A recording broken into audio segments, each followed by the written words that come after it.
Masu kallon mu barkanmu da warhaka, sanin mu da saduwa da ku a cikin shirinmu na Farfajiyar Mata TV. Shirin Farfajiyar Mata TV shiri ne da yake duba akan abubuwa da suka shafi mata kai har ma da mazan baki daya, yanda ya kamata a ce an zauna lafiya, kama daga kan gyaran jiki, tsafta, kula da masu gida da yara da duk makamantan irin waɗannan.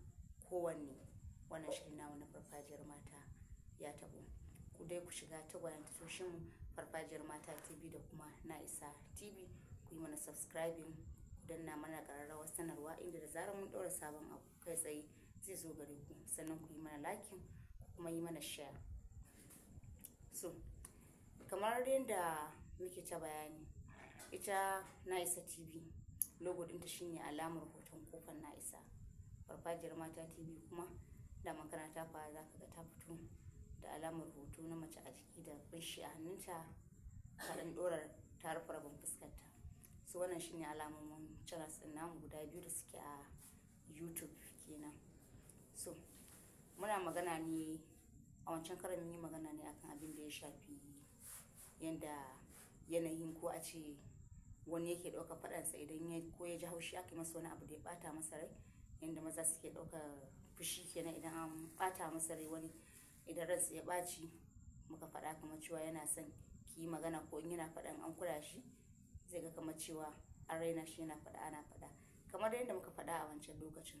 So yau ma dai kuma za mu magana ne akan yadda ya kamata a ci idan mai gida ya fushi an sauke shi, saboda wani kun san ya fushinsa ba shi da wuya ya huce, wani kuma za ku ga ba zai huce da wuri ba. Saboda haka za ka an ɗauki lokaci ana ta kai ruwa ranar da shi ko da an ba shi haƙuri. So in kin ba shi haƙuri dai, in ya haƙura to in ma dai bai haƙura ba, fushin nasa wani za ta gani na ya haƙura amma kuma ba zai daina cin magani da ɓacin rai ba, shiga yana ta cika yana batsewa. So abin da za ki yar uwa shi ne, ke kin bashi ya zo tukunna ya samu waje ya zauna, so ke ma sai ki shigo ki samu waje ki zauna, amma ba zama za ki yi a inda ya zauna ba. Misali idan ya zauna akan kujera, to ki sai ki zauna a ƙasa kusa da ƙafafunsa, shi kenan. Kina magana a hankali, to Allah ya baka haƙuri, ni dai Allah ya kushi zuciyarka. Kina yi kina matsa ƙafafunsa daga sangalalan ƙafa zuwa matakin ƙafa zuwa yatsu, kina ɗan daddana masa su a hankali kamar mai masa tausa, a hankali a hankali. To za ki ji ina ta jan numfashi, yana jan numfashi, alama yana sa cewa kenan wannan fushin da yana sauka, yana sauka a hankali, yana sauka a hankali.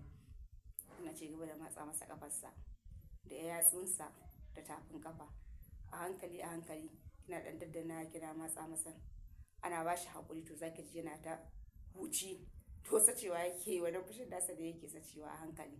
Da to Allah dai ya huci zuciyarka, Allah ya baka haƙuri, ki ban san fa abin da dinnan zai bata maka rai ba, amma dai a yi haƙuri na tuba. Kina ci gaba da wannan matsa mai ƙafar, kina kuma ci gaba da bayaninki.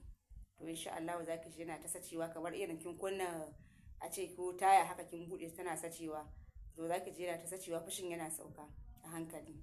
To insha Allah kika bi wannan hanya zai sauka. Za mu tsaya a nan, kada a manta a shiga cikin Farfajiyar Mata TV, ai mana subscribing, ai mana liking, ai mana share na bidiyo dinmu, da kuma Na'isa TV tun ta gwayan namu tashoshin namu ta gwaye ne guda biyu, Na'isa TV da kuma Farfajiyar Mata TV. Na'isa TV alamar ta shine hoton kofar Na'isa.